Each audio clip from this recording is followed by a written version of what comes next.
Between 1969 and 1978 in Cumberland County, North Carolina, 6 people died with identical symptoms: violent stomach pain, uncontrollable vomiting, and agonizing death within days.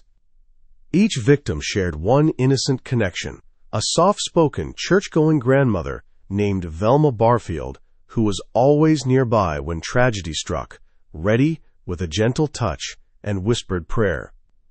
The deaths were explained as heart failure, gastroenteritis, or tragic accidents. Common enough in rural North Carolina that no one suspected the sweet grandmother who volunteered at church and cared for the elderly. But when 56-year-old Stuart Taylor collapsed during a Pentecostal revival meeting in 1978, his family refused to accept another mysterious death. Their demand for an autopsy would expose Velma Barfield as one of America's most cunning serial killers, making her the first woman executed by lethal injection in U.S. history. Before we continue with the story of the grandmother who turned caregiving into killing, make sure to subscribe to Liturgy of Fear and let us know in the comments what state you are listening from, because this tale could have happened anywhere. Trust and faith create the perfect cover for evil. Investigators would discover she had been using nothing more than common rat poison, administered with the precision of someone who had turned murder into an art form. The North Carolina of the 1960s and 70s was a world where communities were built on unshakable foundations of trust, where church attendance was not just encouraged but expected, and where the concept of a grandmother as a cold-blooded killer was literally inconceivable. In Cumberland County, particularly around the small farming communities like Parkton and Fayetteville, everyone knew their neighbor's business. Children played safely in the streets, and elderly folks never hesitated to invite helpful strangers into their homes.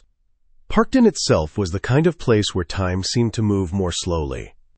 With fewer than 500 residents scattered among tobacco and cotton farms, it was a community where the Baptist Church served as both spiritual and social center, where high school basketball games drew crowds from 3 counties over, and where a person's word was considered as binding as any legal contract.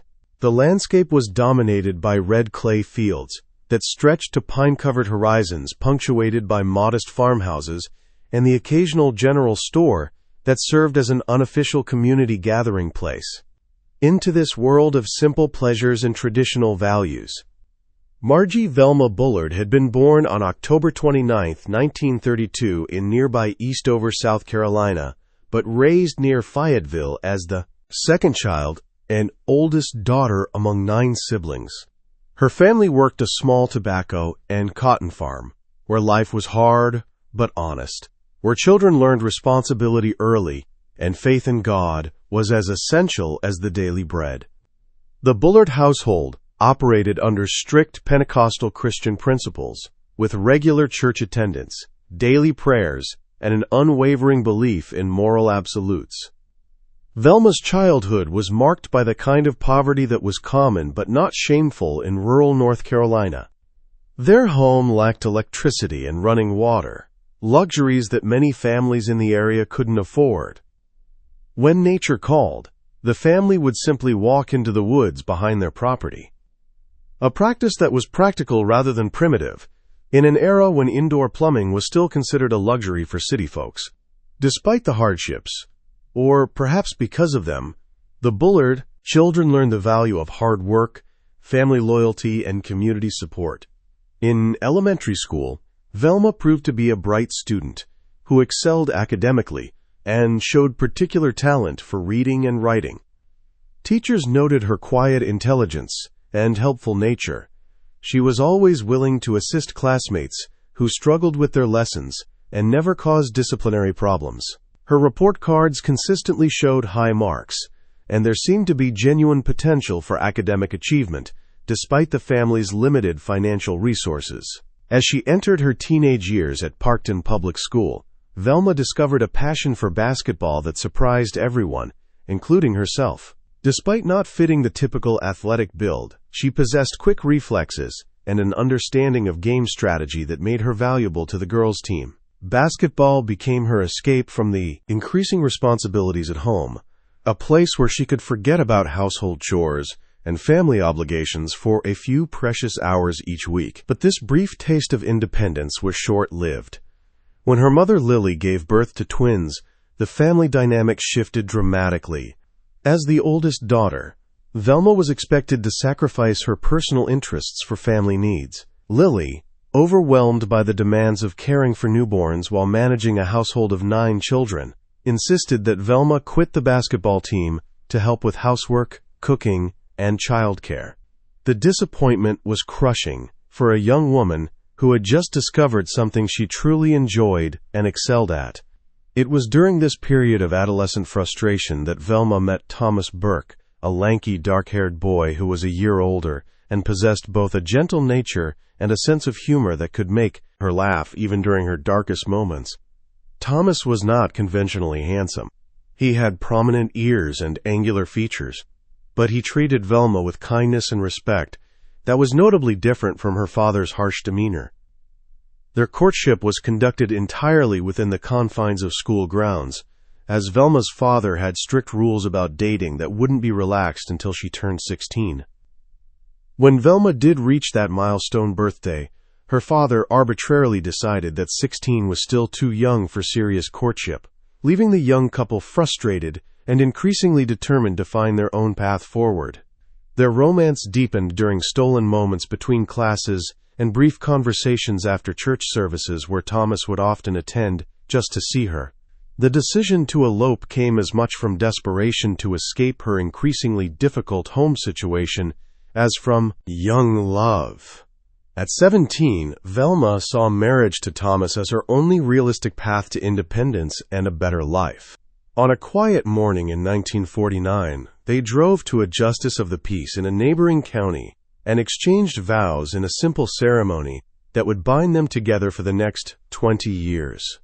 The newlyweds settled into a small house in Parkton that had once belonged to Velma's extended family, a modest dwelling that represented hope and new beginnings for the young couple. For the first time in her life, Velma had her own home to manage, her own decisions to make, and her own future to build. The early years of their marriage were marked by genuine happiness and shared dreams of creating the kind of stable, loving family that both had longed for during their difficult childhoods. The transformation of the Burke household from haven to hell began gradually in 1965 when Thomas suffered a devastating automobile accident that would fundamentally alter the trajectory of both their lives. The collision, which occurred on a rain-sicked country road during Thomas's commute from his job at a local textile mill, left him with a severe concussion and injuries that would plague him for the remainder of his life. The immediate aftermath of the accident seemed manageable. Thomas recovered from his initial injuries and returned to work within a few weeks, determined to provide for his family despite the persistent headaches and dizzy spells that had become his constant companions. But as months passed, it became clear that the damage was more extensive and permanent than anyone had initially realized. The headaches were not merely uncomfortable. They were excruciating episodes that would leave Thomas writhing in agony, unable to function for hours or sometimes days at a time. The pain was so severe that he began missing work regularly, which eventually cost him his position at the textile mill without steady employment and facing mounting medical bills. The family's financial situation became increasingly precarious. Like many working-class men of his generation who lacked access to adequate medical care or pain management resources, Thomas turned to alcohol as his primary method of dealing with chronic suffering. What began as an occasional beer to take the edge off his pain gradually escalated into serious dependency as the months turned into years without improvement in his condition. For Velma, whose strict Pentecostal upbringing had taught her that alcohol consumption was among the gravest of sins, Thomas's drinking represented not just a personal failing, but a spiritual crisis that threatened the very foundation of their marriage. She began a campaign to control his drinking that grew increasingly desperate and invasive. She would search their home for hidden bottles, pour discovered liquor down the sink, and even enlist their children in monitoring their father's behavior. The once harmonious Burke household became a battlefield of silent resentment and explosive confrontations. Thomas, humiliated by his inability to work and in constant physical pain, felt betrayed by his wife's monitoring and increasingly controlling behavior. Velma, watching the man she had married dissolve into someone she barely recognized, felt abandoned and frightened about their family's future. The situation reached a crisis point when Velma made the drastic decision to have Thomas committed to Dorothea Dix Hospital in Raleigh for alcoholism treatment. This action, taken without Thomas's consent and involving local authorities, represented the ultimate betrayal in his mind. Though the treatment was successful in helping him achieve sobriety, it came at the cost of destroying whatever trust and affection had remained in their marriage. During Thomas's absence, Velma was forced to support the family through her job at a local mill, work that was physically demanding and emotionally exhausting. To cope with the stress of single parenthood, financial pressure, and uncertainty about her marriage's future, she began taking prescription tranquilizers. Her family doctor, Dr. James Henderson, initially prescribed Valium to help her sleep and manage anxiety, but as her tolerance built, she began seeking additional medications from multiple sources. When Thomas returned from Dorothy Dix's, he was sober, but fundamentally changed, bitter, resentful, and emotionally distant from the family he had once cherished. The man who had possessed a gentle nature and infectious humor had been replaced by someone who seemed to blame Velma for his current circumstances and who made no effort to hide his contempt for her actions. The marriage that had begun with such hope and love had devolved into a cold war of mutual antagonism. They continued living under the same roof, but as virtual strangers who communicated primarily through arguments about money, the children, and Thomas's continued inability to maintain steady employment.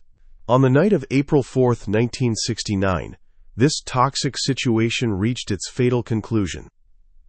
Thomas had been drinking heavily that evening, not enough to pass out, but sufficient to leave him groggy and disoriented. Velma, claiming she needed to run errands that couldn't wait until morning, made the unusual decision to take both children with her and leave the house during evening hours. This departure was highly irregular, for several reasons. Velma rarely left home after dark, especially with both children, and the errands she claimed to be running were vague and unnecessary.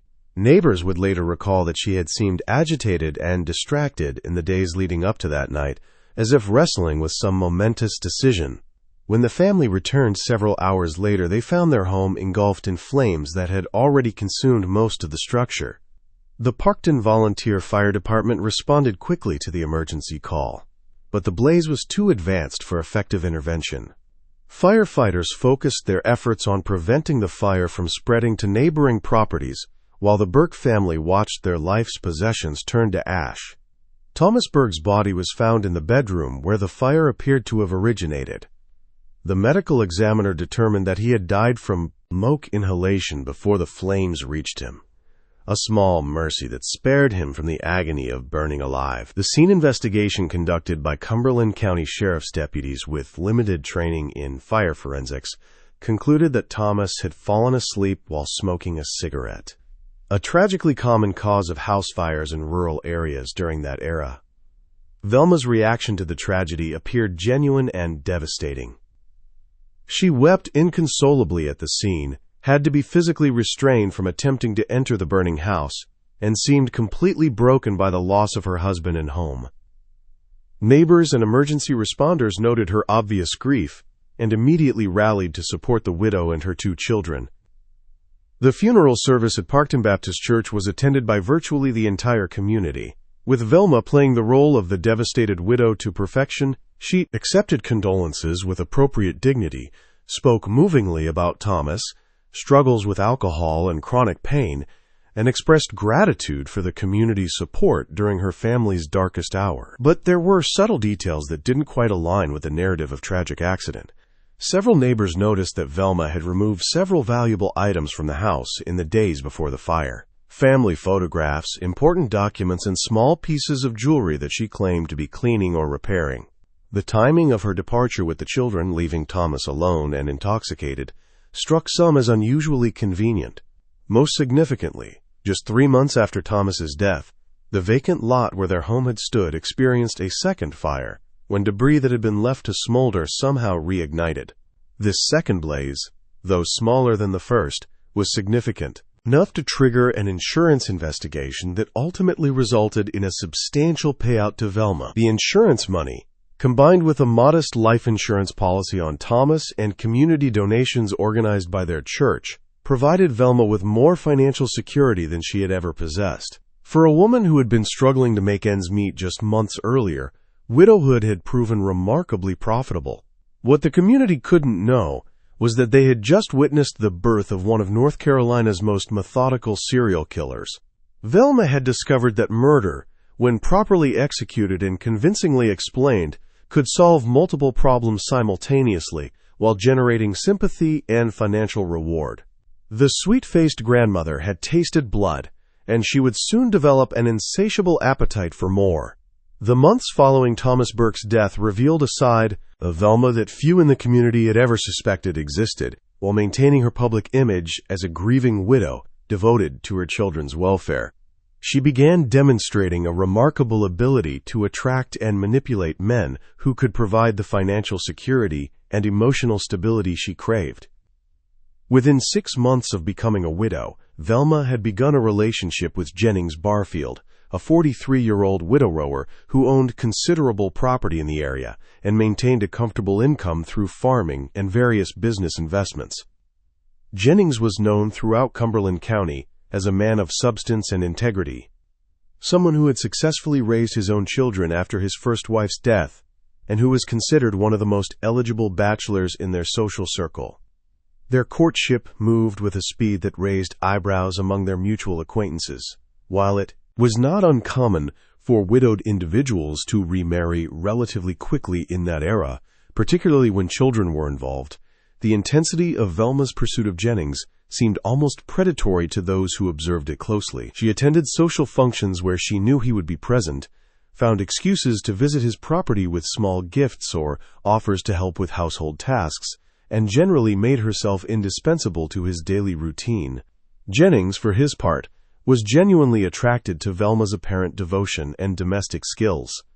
She was an excellent cook, a meticulous housekeeper, and someone who seemed to understand the importance of creating a stable home environment for children.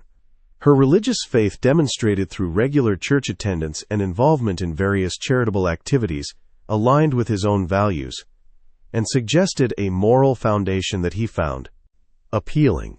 They married in August 1970. Just 16 months after Thomas's death, in a ceremony that was more elaborate than Velma's first wedding, but still appropriately modest for a widow's remarriage. The service was held at Jennings Church, with both sets of children serving as witnesses to their union. The community generally approved of the match, viewing it as a practical arrangement that would provide security for Velma's children while giving Jennings the companionship and domestic partnership he had been missing. The early months of their marriage appeared successful on the surface. Velma threw herself into the role of Jennings's wife with the same intensity she had brought to their courtship, managing his household with military precision and ensuring that his needs were anticipated and met before he even recognized them himself. She was particularly attentive to his business affairs, offering to help with bookkeeping and correspondence that he found tedious. But beneath this facade of domestic bliss, dangerous patterns were already emerging. Velma's prescription drug use, which had begun during the final years of her marriage to Thomas, continued to escalate despite her new circumstances. She was now taking a sophisticated cocktail of medications for depression, Synquan for anxiety, Tylenol, the thrill for chronic pain she claimed to suffer, and Valium for sleep. Each drug was prescribed by different physicians in neighboring counties, making it difficult for any single doctor to recognize the extent of her dependency. The cost of maintaining this drug habit was substantial, far exceeding what her household allowance could reasonably cover. When Jennings questioned certain unexplained expenses, Velma initially explained them as necessary medical costs or emergency expenditures related to her children's needs. But as the amounts grew larger and more frequent, these explanations became increasingly implausible. The truth was that Velma had begun systematically stealing from Jennings' accounts, using her access to his financial records to forge checks and make unauthorized withdrawals. Her technique was sophisticated. She would write checks for amounts just below the threshold that would trigger automatic bank verification, space the transactions across multiple accounts to avoid detection, and carefully study Jennings's signature until she could reproduce it flawlessly. For several months, this system worked perfectly. Jennings was a trusting man who rarely scrutinized his bank statements closely, and when he did notice discrepancies, Velma was always ready with reasonable explanations about household expenses or business costs that he might have forgotten. Her tears and apparent distress at being questioned were particularly effective at ending such conversations before they could develop into serious investigations. The situation began to unravel in early 1971 when Jennings' banker, a cautious man named Harold Mitchell, who had handled the Barfield family's finances for decades, noticed patterns in the account activity that seemed inconsistent with Jennings' normally conservative spending habits. Mitchell made discreet inquiries with Jennings about several large withdrawals and check transactions, conversations that gradually revealed the extent of Velma's deception. The confrontation between Jennings and Velma was explosive and definitive. Unlike Thomas, who had been weakened by injury and alcoholism, Jennings was a strong-willed man who would not tolerate theft or deception from anyone, including his wife. He demanded full disclosure of her financial activities, threatened to involve law enforcement if necessary, and ultimately informed Velma that he was consulting with an attorney about divorce proceedings. For Velma, this crisis represented an existential threat. Divorce would mean public exposure of her crimes, likely criminal prosecution for forgery and theft, and complete loss of the financial security that Jennings' death could provide through inheritance and life insurance. More importantly, she had learned from Thomas's death that permanent solutions were often more effective than temporary compromises. On the evening of March 22, 1971, Jennings Barfield began experiencing severe stomach pain that came on suddenly during what had seemed like a normal dinner. The cramping was intense and localized in his upper abdomen, accompanied by nausea that quickly progressed to violent vomiting.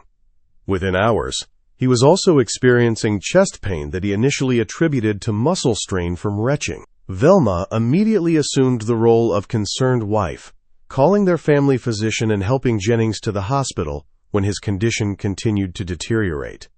Dr. Patterson, who had treated Jennings for minor ailments over the years, was puzzled by the sudden onset and severity of his symptoms. Blood tests revealed elevated white cell counts suggesting infection, but no specific pathogen could be identified. Despite medical intervention, Jennings' condition worsened throughout the night. The chest pain became excruciating. His blood pressure dropped dangerously low, and he began showing signs of cardiovascular distress. At 3:17 a.m., on March 23, 1971, Jennings Barfield died of what physicians diagnosed as acute heart failure, possibly triggered by a severe gastric infection. Velma's grief appeared genuine and overwhelming. She had to be sedated at the hospital and required assistance from family members to make funeral arrangements. The service was well attended, with Jennings' business associates and community members expressing sympathy for the widow who had endured the loss of 2 husbands in less than 2 years. The timing of Jennings' death was particularly tragic because it occurred just as he had been planning to expand his farming operations and had taken out additional life insurance to protect his investments.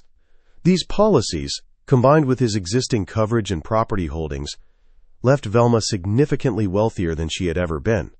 Within weeks of Jennings' funeral, Velma had settled his estate, collected insurance payments, and begun making plans for her future. She purchased a modest home near her parents in Fayetteville and enrolled her children in new schools, claiming that she needed to be closer to family support during her period of grief and adjustment. What she had actually accomplished was the perfection of her method. Unlike Thomas's death, which had required staging an accidental fire and dealing with property destruction, Jennings's murder had appeared completely natural. The symptoms she had induced with carefully administered doses of arsenic-based rat poison perfectly mimicked acute gastroenteritis followed by heart failure, a progression that was medically plausible and required no external explanation. More importantly, she had learned to time her attacks with precision. The confrontation about her theft had occurred just days before Jennings' death, providing clear motivation for him to change his will or take legal action against her. By acting quickly and decisively, she had eliminated the threat while preserving her access to his wealth. Velma had evolved from an opportunistic killer who had eliminated an inconvenient husband into a calculating predator who understood exactly how to use murder as a solution to complex problems. The sweet grandmother had become a sophisticated serial killer, and she was just getting started. Moving back to Fagotville placed Velma in close proximity to her aging parents, a situation that initially appeared to be motivated by genuine file devotion, but would soon reveal itself as anything but coincidental. Her father, Murphy Bullard, was already in poor health, suffering from lung cancer that would eventually claim his life through natural progression. One of the few deaths in Velma's orbit that required no assistance from her. But her mother, Lillian Bullard, represented both an opportunity and a problem. At 74 years old, Lillian lived on a modest but adequate pension, supplemented by savings she had accumulated through decades of careful financial management. She was also becoming increasingly dependent on Velma for help with daily tasks, bill paying, and general household management. A dependency that provided perfect cover for the systematic theft that Velma had by now refined into an art form. The pattern of their relationship quickly established itself. Velma would visit her mother daily, often bringing small gifts or prepared meals that demonstrated her devotion. During these visits, she would help Lillian organize her financial paperwork, balance her checkbook, and handle correspondence with banks and insurance companies. This assistance was genuinely appreciated by Lillian, who found the complexities of modern banking and bureaucracy increasingly difficult to navigate. What Lillian didn't realize was that her helpful daughter was using these opportunities to study her signature, memorize her account numbers, and identify the patterns of her financial transactions. Within months of returning to Fagotville, Velma had begun forging checks on her mother's accounts and taking out small loans using Lillian's identity as collateral. The amounts were initially modest, $20 or $30 at a time, sums that could be explained as cash withdrawals for household expenses or medical needs. But as Velma's drug addiction continued to escalate, and her tolerance for the various medications increased, she required larger and more frequent infusions of cash to maintain her habit. By the summer of 1974, Velma was stealing hundreds of dollars monthly from her mother's accounts. She had also discovered that Lillian possessed several valuable insurance policies and savings bonds that could be liquidated in case of emergency. The temptation to access these larger pools of money was constant, but doing so would certainly be detected and would raise questions that Velma couldn't answer convincingly. It was during this period that Lillian began experiencing the first mysterious health episodes that would become her daughter's signature. The symptoms would appear suddenly. Severe cramping in her stomach and intestines, accompanied by nausea and diarrhea that would persist for several days before mysteriously disappearing. When these episodes occurred, Velma was always present to provide nursing care, bringing her mother specialties and broths that she claimed would help settle her stomach. Dr. William Stevenson, Lillian's physician for over 20 years, was puzzled by these recurring symptoms. Blood tests revealed nothing definitive, and the pattern of illness didn't match any standard diagnosis he was familiar with. The symptoms suggested some form of food poisoning or gastroenteritis, but Lillian wasn't eating anything unusual, and no other family members were affected when they shared meals with her. What Dr. Stevenson couldn't know was that Velma was conducting a careful experiment in dosage and timing. She had learned from Jennings' death that arsenic poisoning could mimic natural illness, but she needed to understand exactly how much poison would cause illness without death, and how long the effects would last. Each episode with her mother was essentially a field test of different dosages and delivery methods.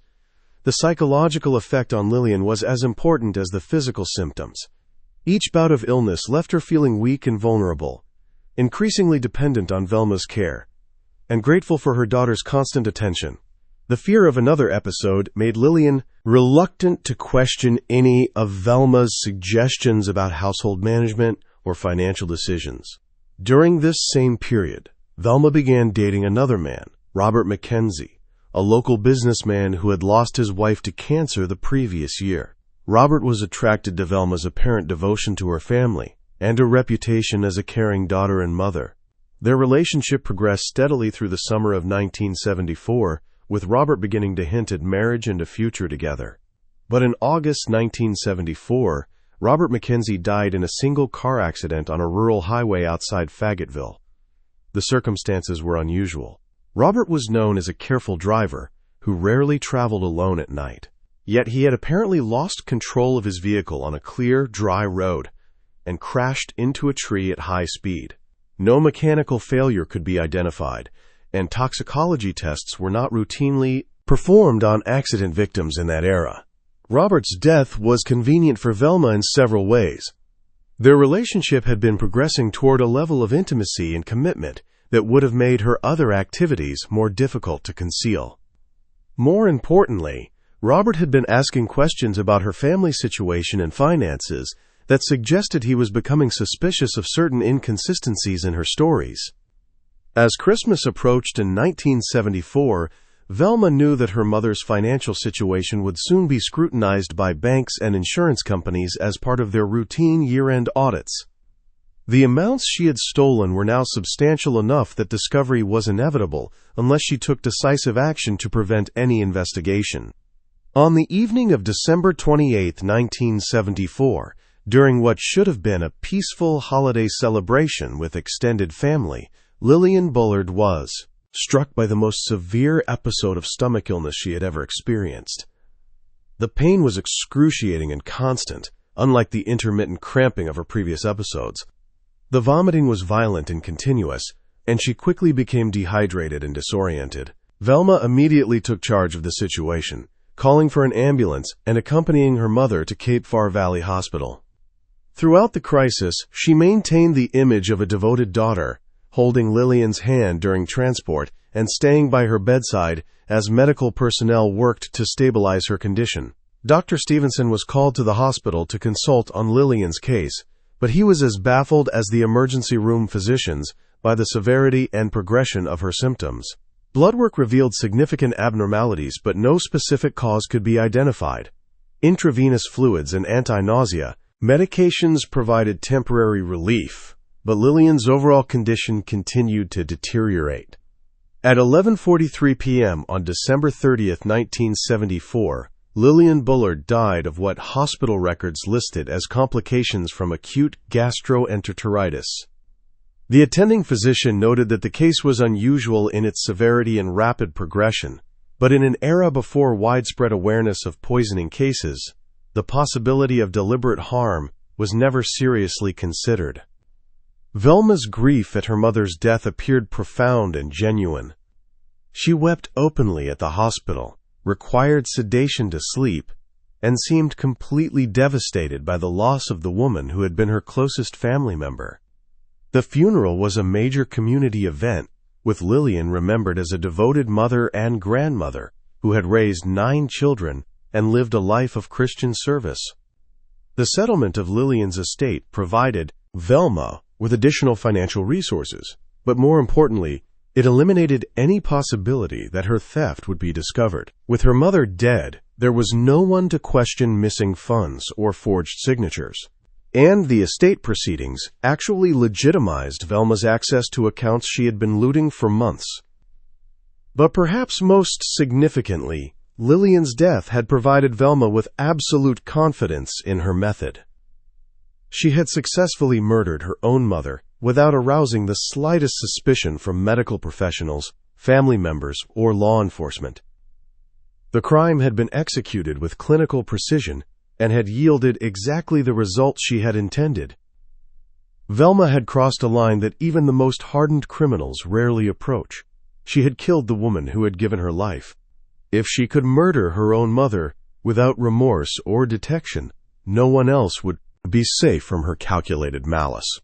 By 1975, Velma's criminal activities had become increasingly sophisticated and bold, but they had also made her overconfident. The success of her previous murders had convinced her that she was virtually untouchable, a belief that led to carelessness in areas where she had previously been meticulous.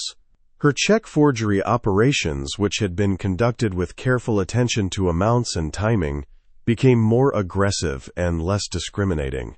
This overconfidence came to an abrupt end when she was arrested on 7 counts of writing bad checks, charges that carried serious felony penalties in North Carolina. The investigation revealed a pattern of financial crimes spanning multiple counties and involving numerous victims, from small businesses to individual citizens who had trusted her with access to their accounts. The trial was a sobering experience for Velma. For the first time since she had begun her criminal career, she was facing serious consequences for her actions. The judge, noting the scope and deliberate nature of her crimes, sentenced her to 6 months in prison, a punishment that sent shockwaves through the community that had continued to view her as an unfortunate widow struggling to survive. Prison should have been a wake-up call, an opportunity for Velma to confront her addictions and criminal behavior before they led to even more serious consequences. Instead, it became a graduate school for criminal activity. She was housed with other women who had committed financial crimes, and she learned new techniques for forgery, identity theft, and manipulation that made her previous methods seem amateur-ish by comparison. More dangerously, prison reinforced Velma's sense that she was smarter and more capable than the authorities who were supposed to catch criminals like her. She had committed 3 murders without arousing any suspicion, and even when she was caught stealing, the punishment was minimal. The lesson she drew from this experience was not that crime didn't pay, but that violent crime was much safer than financial crime, because dead victims couldn't testify. When she was released after serving just 3 months of her sentence, Velma emerged with a new understanding of how vulnerable certain populations were to exploitation. During her incarceration, she had heard stories from other inmates about elderly victims who had been easy targets for financial scams, and she began to see the potential for combining her caregiving skills with her murderous impulses.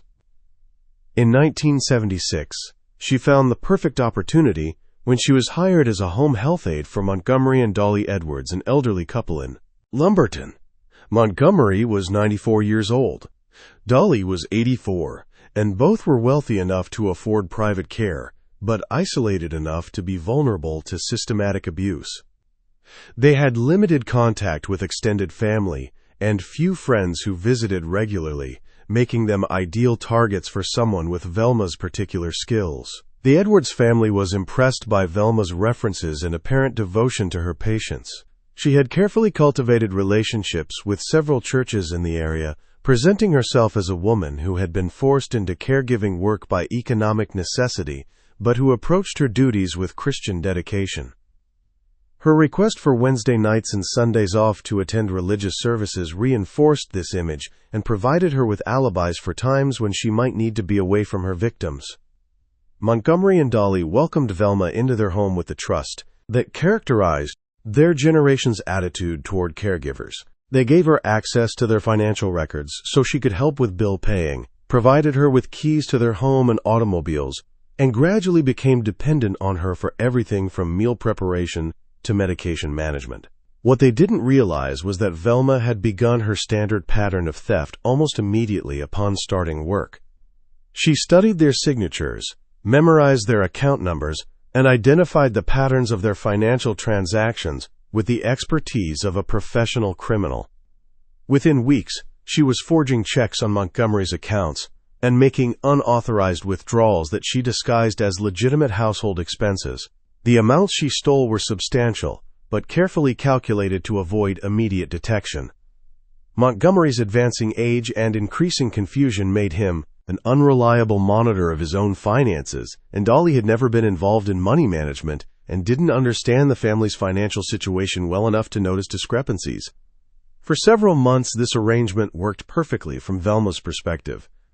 She was being paid a legitimate salary for her caregiving work, while simultaneously stealing far more than her wages through her forgery operations.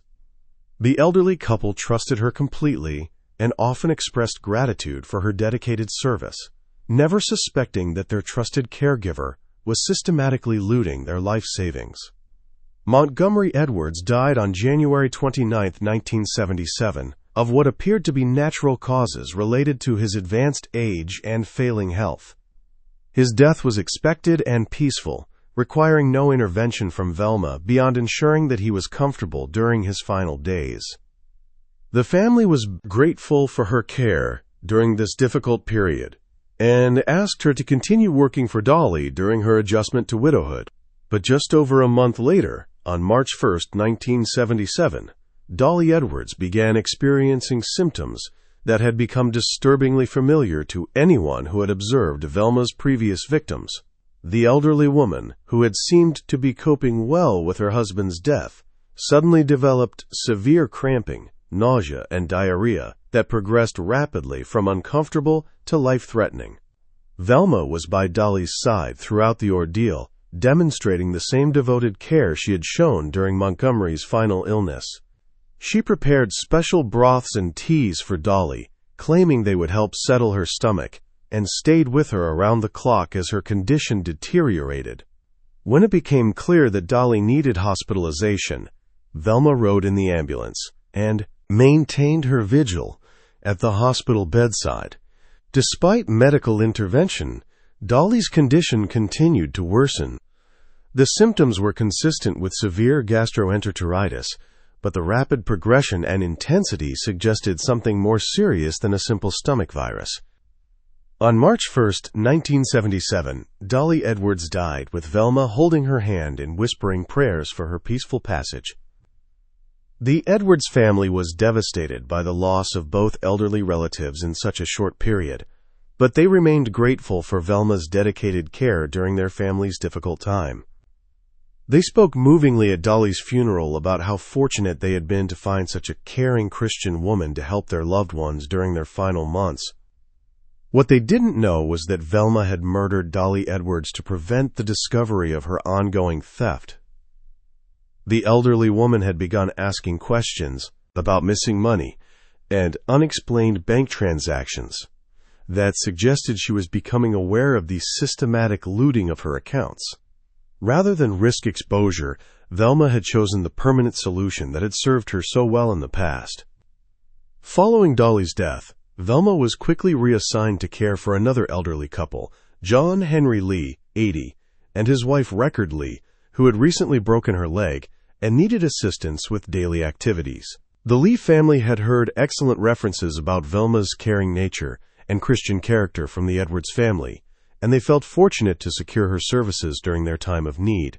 John Henry Lee was a retired farmer who had worked hard throughout his life and saved enough money to ensure a comfortable retirement for himself and his wife. He was a proud, independent man who had initially resisted the idea of hiring outside help, but Record's injury in his own advancing age had made such assistance necessary. Velma quickly established herself as an indispensable part of the Lee household. She was particularly helpful with John Henry's medication management, as he was taking several prescriptions for various age-related ailments, and sometimes became confused about dosages and timing. She also assisted with meal preparation, housekeeping, and the numerous small tasks that had become difficult for the elderly couple to manage independently. But as had become her pattern, Velma soon began studying the Lee family's financial situation and identifying opportunities for theft. John Henry was more alert and involved in money management than Montgomery Edwards had been, but he was still trusting enough to give Velma access to financial records when she offered to help with bill paying and correspondence. The theft from the Lee accounts was more challenging because John Henry maintained closer oversight of his finances. But Velma had learned to be patient and methodical in her approach. She would wait for opportunities when John Henry was distracted or confused, then forge small checks that could be explained as legitimate household expenses if questioned. Just when we thought we'd seen it all, the horror in Cumberland County intensifies. If this story is giving you chills, share this video with a friend who loves dark mysteries. Hit that like button to support our content, and don't forget to subscribe to never miss stories like this. Let's discover together what happens next in this tale of small-town terror that proves evil can hide behind the most innocent face. On June 4, 1977, John Henry Lee began experiencing the now familiar symptoms that had claimed Velma's previous victims. The racking, Pains in his stomach and chest, accompanied by violent vomiting and diarrhea, struck suddenly during what had been a peaceful evening. The elderly man, who had been in relatively good health for his age, was suddenly writhing in agony as waves of pain washed over his frail body. Velma immediately assumed her role as the devoted caregiver, calling for medical assistance and staying by John Henry's side as his condition rapidly deteriorated. She prepared special teas and broths that she claimed would help ease his suffering, and she monitored his vital signs with the expertise of someone who had extensive experience with such medical crisis. Dr. Marcus Webb, the Lee family physician, was called to examine John Henry both at home and later at the hospital when his condition became critical. The symptoms suggested severe gastroenteritis, possibly caused by food poisoning or a viral infection, but the rapid progression was unusual for a man who had been eating the same foods as his wife without ill effects. Despite aggressive medical treatment, including intravenous fluids, anti-nausea medications, and careful monitoring of his vital signs, John Henry Lee died within 48 hours of the onset of his symptoms. The official cause of death was listed as complications from acute gastroenteritis, a diagnosis that seemed reasonable given his age and the presentation of his illness. Record. Lee was devastated by her husband's sudden death, particularly since it had occurred just as she was beginning to recover from her own injury, and they had been looking forward to many more years together. Velma was a source of tremendous comfort during this difficult period, helping with funeral arrangements and providing emotional support that the Lee family deeply appreciated. But, once again, Velma had eliminated a victim who was becoming too observant about her financial activities.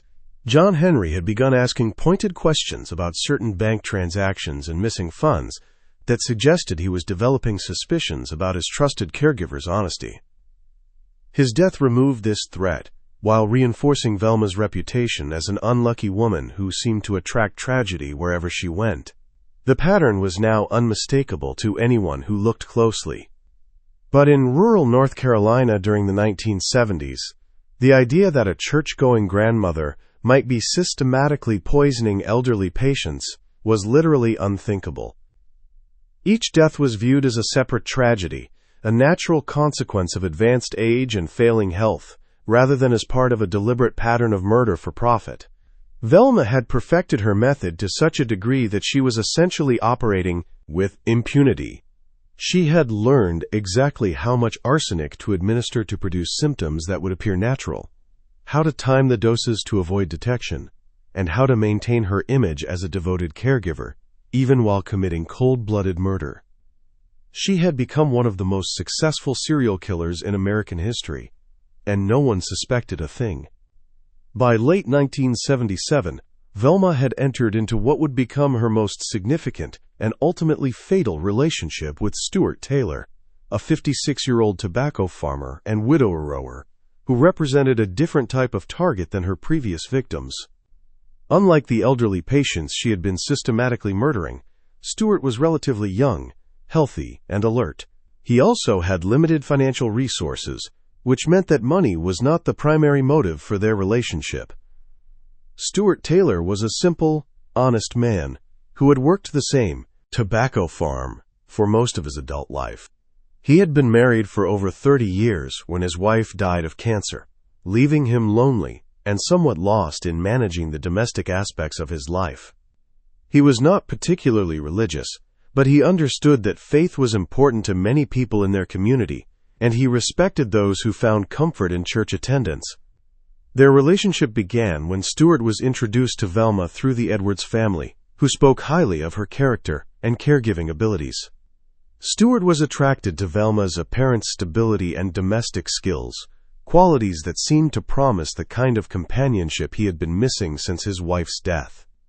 She was an excellent cook, maintained an immaculate household, and demonstrated the kind of moral values that he associated with good character. For Velma, the relationship with Stuart represented something different from her previous associations.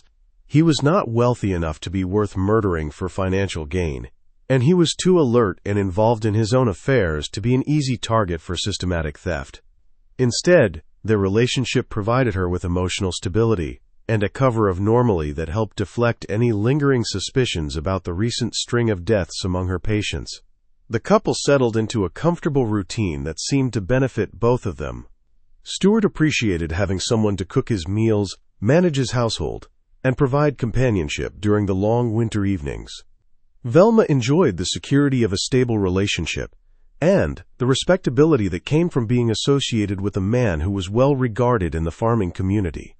But beneath this veneer of domestic tranquility, Velma continued her drug addiction and the financial crimes necessary to support it. She had been taking prescription medications for so many years that her tolerance required increasingly large doses to achieve the desired effects. The cost of maintaining her habit far exceeded what her legitimate income could support, forcing her to resume the check forgery activities that had previously landed her in prison. Stewart's bank accounts became her new target, though she was more careful this time to avoid the mistakes that had led to her previous arrest. She studied his signature until she could reproduce it perfectly, memorized his account numbers and typical transaction patterns, and began writing forged checks for amounts that would not immediately trigger bank scrutiny. For several months this system worked effectively. Stewart was a trusting man who rarely examined his bank statements closely, and when he did notice discrepancies, Velma was always ready, with reasonable explanations about household expenses or business costs that he might have forgotten. Her tears and apparent distress at being questioned were particularly effective at ending such conversations before they could develop into serious investigations. The situation began to unravel in late January 1978, when Stewart's banker, Harold Patterson, noticed irregular patterns in his account activity during a routine review. Patterson had known Stewart for decades and was familiar with his conservative spending habits. So, the recent increase in check-writing activity struck him as unusual enough to warrant inquiry. During a casual conversation at the local feed store, Patterson mentioned some of the larger transactions to Stewart, asking if he was planning any major purchases or improvements to his property. This innocent inquiry revealed that Stewart had no knowledge of several significant withdrawals, setting in motion the investigation that would ultimately expose Velma's crimes. Stewart confronted Velma on the evening of January 31, 1978, with documentary evidence of her forgeries that Patterson had helped him compile. The confrontation was more intense than any argument they had previously had, with Stewart demanding complete disclosure of her financial activities and threatening to involve law enforcement if she couldn't provide satisfactory explanations. The argument escalated quickly, with Stewart becoming increasingly angry as the scope of Velma's deception became clear. In a moment of rage, he grabbed Velma by the shoulders and shook her, shouting that she had betrayed his trust and destroyed their relationship. This physical confrontation, while brief and relatively mild, represented a line that Stewart had never crossed before, and that Velma interpreted as a direct threat to her safety. For a woman who had murdered her own mother without hesitation, eliminating a boyfriend who had discovered her crimes was almost automatic. Stewart had become a threat that needed to be neutralized, and Velma had a proven method for dealing with such problems permanently. That evening, despite the tension from their earlier confrontation, Stewart and Velma attended a Pentecostal revival meeting featuring the famous preacher Rex Humbard at the Cumberland County Civic Center in Fayetteville. Stewart had agreed to accompany her despite their fight, partly because he wanted to work through their problems, and partly because he knew how important such events were to her spiritual life. They were both dressed in their Sunday best for the occasion, presenting the appearance of a normal couple attending a religious service. Other attendees who knew them noted that they seemed somewhat subdued, but attributed this to the serious nature of the revival atmosphere, rather than to any personal difficulties they might be experiencing. As the revival service began, Stewart started experiencing severe nausea and stomach pain that came on suddenly and intensely. The symptoms were initially subtle, a slight queasiness that he attributed to nerves from their earlier argument, but they quickly escalated to debilitating levels that forced him to leave his seat and seek relief in the restroom. Velma was immediately attentive and concerned, following him to check on his condition and offering to take him home if he was feeling unwell.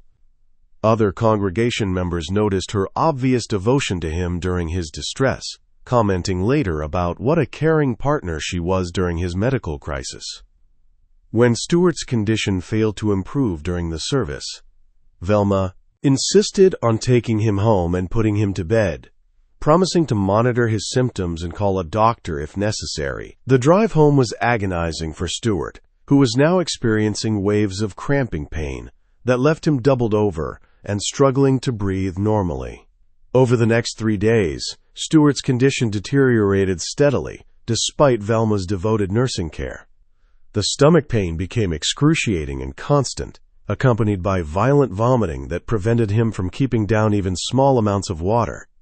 He also began experiencing chest pain and difficulty breathing that suggested his cardiovascular system was being affected by whatever was causing his illness. Velma prepared special teas and broths for Stewart, claiming they would help settle his stomach and restore his strength.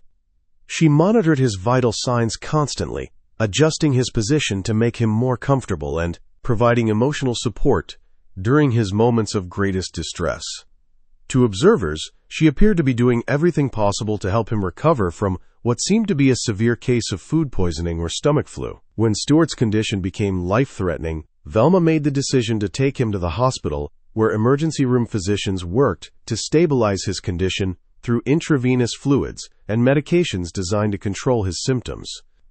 Despite their efforts, Stewart continued to decline, showing signs of multiple organ failure that suggested systemic poisoning.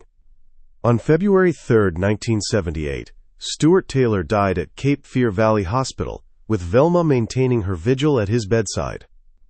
The attending physician initially diagnosed his death as complications from acute gastroenteritis, following the same pattern that had been established with Velma's previous victims. But this time, something was fundamentally different. Stewart's relatives, particularly those who knew about his recent discovery of Velma's financial crimes, were deeply suspicious of the timing and circumstances of his death.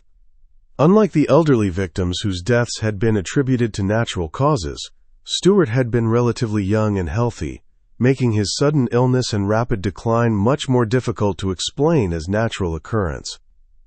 The family's demands for a complete autopsy represented the first serious challenge to Velma's method. For nearly a decade, she had been able to murder with impunity because her victims' deaths had been accepted as natural or accidental. But Stewart's family refused to accept the initial medical diagnosis and insisted on thorough toxicological testing that would reveal the true cause of his death. Even before the autopsy results were available, the investigation began to unravel Velma's carefully constructed facade. Her own sister, who had been harboring growing suspicions about the pattern of deaths surrounding Velma, contacted the Lumberton police with information that would change everything.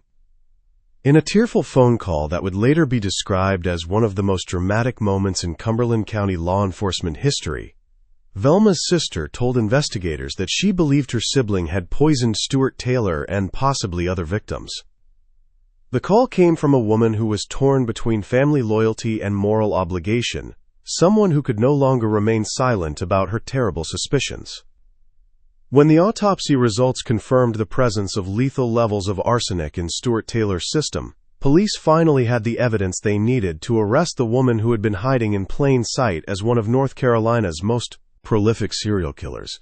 The arrest of Velma Barfield on March 28, 1978, sent shockwaves through the rural communities of Cumberland and Robson counties, where she had operated for nearly a decade.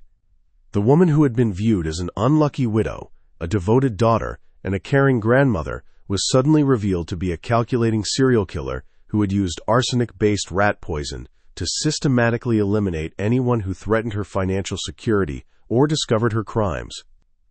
Under interrogation by experienced detectives from the North Carolina State Bureau of Investigation, Velma's carefully maintained composure finally cracked. Faced with irrefutable physical evidence of Stewart Taylor's arsenic poisoning and mounting circumstantial evidence linking her to other suspicious deaths, she began to confess to crimes that shocked even veteran law enforcement officers. In a series of statements that were recorded and later used as evidence in her trial, Velma admitted to poisoning Stewart Taylor, her elderly mother, Lillian Bullard, Dolly Edwards, and John Henry Lee. Her confessions were delivered in a matter-of-fact tone that investigators found more chilling than any emotional display of remorse might have been. She described her methods with clinical precision, explaining how she had calculated dosages, timed administrations, and monitored symptoms to achieve the desired results. According to her statements, Velma claimed that she had never intended to kill any of her victims. She insisted that her goal had been merely to make them sick enough to buy time to replace money she had stolen from their accounts. Each death, she maintained, was an accidental overdose, resulting from her inexperience with the poison rather than deliberate murder. This explanation was met with profound skepticism by investigators who had uncovered evidence of careful planning and premeditation in each case. The pattern of theft followed by poisoning was too consistent to be coincidental, and the precise timing of each attack suggested someone with extensive knowledge of how arsenic poisoning progressed from illness to death. The investigation expanded rapidly as authorities began exhuming bodies and conducting toxicological tests on other individuals who had died under suspicious circumstances in Velma's presence. The body of Jennings Barfield, her second husband, was exhumed from his grave in Cumberland County and found to contain significant levels of arsenic, confirming investigators' suspicions about his death in 1971. Despite this evidence, Velma continued to deny involvement in Jennings's death, just as she steadfastly refused to admit to killing her first husband, Thomas Burke, in the House Air of 1969. Even when confronted with the statistical impossibility of so many deaths occurring naturally around one person, she maintained her innocence regarding these earlier crimes. The case attracted national media attention as details of Velma's crimes became public. The image of a grandmother systematically poisoning elderly patients and family members challenged fundamental assumptions about who could be capable of serial murder. News outlets struggled to reconcile the sweet-faced woman in church photographs with the calculating killer described in police reports. Her trial began on November 27, 1978, in Bladen County Superior Court, with the case having been moved from Robson County due to extensive pre-trial publicity.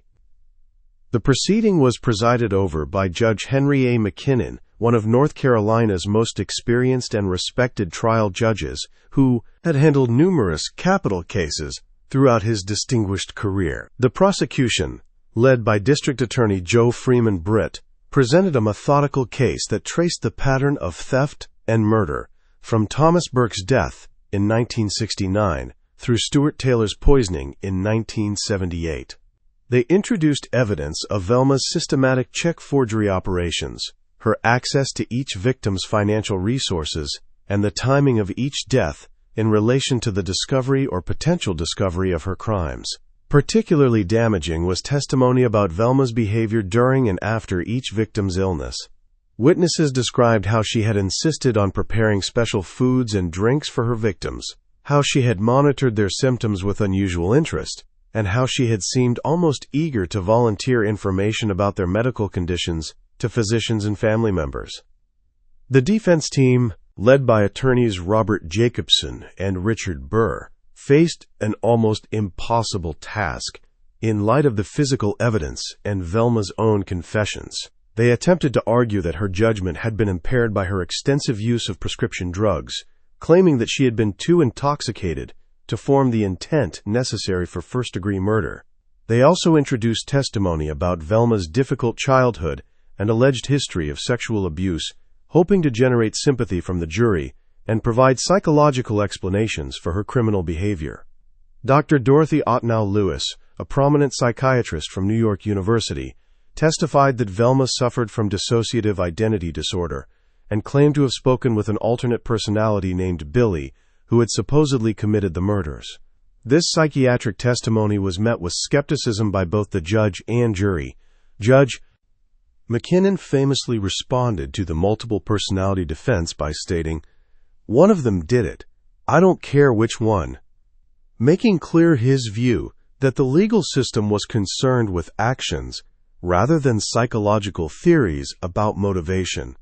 The jury deliberated for less than an hour before returning a verdict of guilty on the charge of first-degree murder in Stuart Taylor's death. The speed of their deliberation reflected the overwhelming nature of the evidence and their conviction that Velma had deliberately planned and executed Taylor's murder. During the sentencing phase of the trial, the same jury was asked to determine whether Velma should receive life imprisonment or the death penalty. The prosecution argued for three aggravating circumstances: that the murder had been committed for pecuniary gain, that it had been committed to hinder law enforcement, and that it had been especially heinous, atrocious, and cruel. The defense presented evidence of Velma's drug addiction, her history of mental health problems, and her role as a mother and grandmother in an effort to establish mitigating factors that might save her from execution. They argued that her crimes were the result of desperation and addiction rather than inherent evil, and that she deserved the opportunity for rehabilitation rather than death. After considering all the evidence and arguments, the jury found that the aggravating circumstances outweighed any mitigating factors and recommended that Velma be sentenced to death. On December 2, 1978, Judge McKinnon formally sentenced her to death by asphyxiation in North Carolina's gas chamber, making her one of the few women on death row in the United States. The appeals process that followed lasted 6 years and involved numerous legal challenges based on claims of ineffective counsel, prosecutorial misconduct, and constitutional violations. Velma's attorneys filed appeals with the North Carolina Supreme Court, the United States Court of Appeals for the Fourth Circuit, and ultimately sought review by the United States Supreme Court. During her time on death row at Central Prison in Raleigh, Velma underwent what appeared to be a genuine religious conversion. She began leading Bible studies for other female inmates, counseling troubled prisoners, and corresponding with Christian leaders throughout the country. Her transformation was so notable that prominent evangelicals, including Billy and Ruth Graham, became advocates for commuting her sentence to life imprisonment.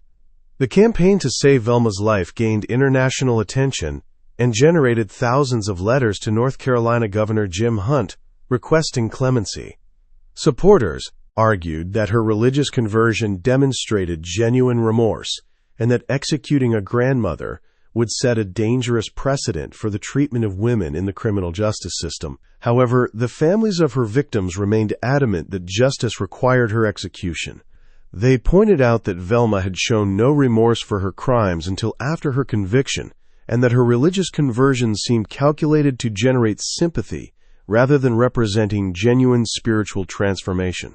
Governor Hunt ultimately denied all requests for clemency, stating that the severity of Velma's crimes and the calculated nature of her actions made her case inappropriate for executive intervention. In a final act of acceptance, Velma instructed her attorneys to abandon their pending appeal to the United States Supreme Court, stating that she wanted to die with dignity rather than continue prolonging the legal process. On November 2, 1984, at 2:15 a.m., Margie Velma Barfield became the first woman executed by lethal injection in United States history. She was also the first woman executed in the United States since 1962 and the first woman executed in North Carolina since 1944. Her execution marked the end of a criminal career that had spanned 15 years and claimed at least 6 confirmed victims. Her final statement, delivered just before the lethal injection was administered, was characteristically brief and focused on the pain she had caused others. "I know that everybody has gone through a lot of pain, all the families connected, and I am sorry, and I want to thank everybody who have been supporting me all these 6 years." Her last meal request of cheese doodles and Coca-Cola struck many observers as oddly childlike for someone who had committed such sophisticated crimes, perhaps reflecting the disconnect between her public image as a simple grandmother and the reality of her calculating criminal mind. Velma was buried in a small, rural North Carolina cemetery near her first husband, Thomas Burke, the man whose death had begun her decade-long killing spree and whose burning body had taught her that murder could solve problems while generating sympathy and financial reward. The case of Velma Barfield fundamentally changed how law enforcement and medical professionals approached unexplained deaths among vulnerable populations. Her crimes demonstrated how predators could exploit society's trust in caregivers and family members, using their positions of authority and access to commit horrific acts while maintaining facades of respectability and devotion. The investigation also revealed significant gaps in the systems designed to protect elderly and dependent individuals from abuse, the lack of coordination between medical examiners, the absence of routine toxicological testing, and the general reluctance to suspect foul play and deaths among elderly patients had created an environment where a serial killer could operate with virtual impunity for nearly a decade. Perhaps most disturbing was the realization that Velma's crimes might represent only the tip of the iceberg. Investigators suspected that she might have been responsible for additional deaths that could never be proven due to lack of physical evidence or witnesses. The true scope of her criminal career may never be known, as many of her potential victims were cremated or buried before the pattern of poisoning was recognized. This mystery shows us how evil can hide behind the most innocent and trusted faces in our communities, appearing as the helpful neighbor, the devoted daughter, the caring grandmother who volunteers at church and never misses a school function. Velma Barfield's story serves as a chilling reminder that predators often wear masks of respectability, and that the most dangerous criminals may be those we least suspect. What do you think of this story? Do you believe everything was revealed about Velma Barfield's crimes, or could there have been other victims who were never discovered? Leave your comment below with your theories about this case, and let us know if you think there might have been additional murders that authorities never connected to her. If you enjoyed this tale and want more horror stories like this, subscribe, hit the notification bell, and share with someone who loves mysteries. The darkness of human nature has many more secrets to reveal, and we'll be here to uncover them together. See you in the next video.